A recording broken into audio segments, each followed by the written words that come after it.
দেখেন দর্শক, এই যে জিনিসগুলো দেখতেছেন, এই যে লারা দেই, এই যে এগুলো হলো পালং শাকের বীজ।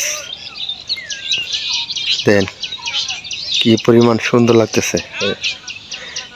এই যে দেখেন, মানে একটা এই সারাটা জমির মধ্যে পালং শাক লাগাইছিল, তো এই জায়গাটা কি করছে, বীজ রাখছে যাতে আর যাতে লাগাইতে পারে। দেখেন এই জমা মারলে সারাটা গাছগুলা লড়ে। এই যে দেখেন কি সুন্দর করে পালং শাকগুলা হয়েছে, একটু দেখেন।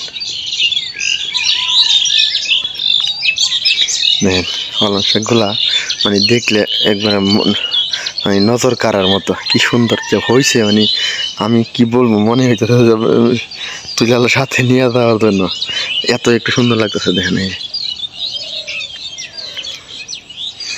দেখেন, এই যে দেখেন কি পরিমাণ সুন্দর।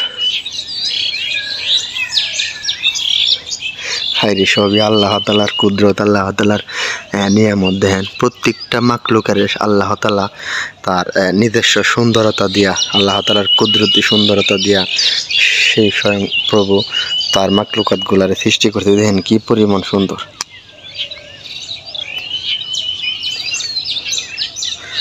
দেখেন মানে একবারে চোখে লেগে তাহার মতো, মানে বাদাই করে রাখার মতো।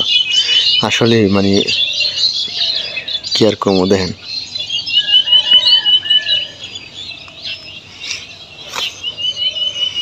দেখেন অনেক সুন্দর।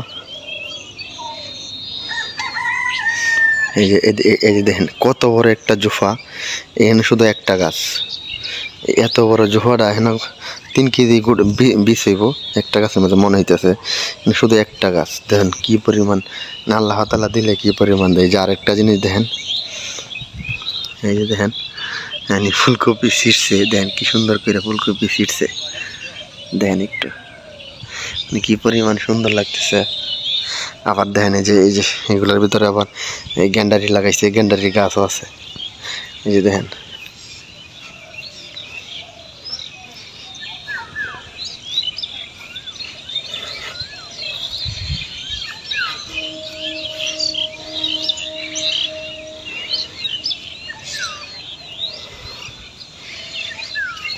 দেখেন এই জোকমাটা সবচেয়ে বেশি সুন্দর লাগতেছে পালং শাকের।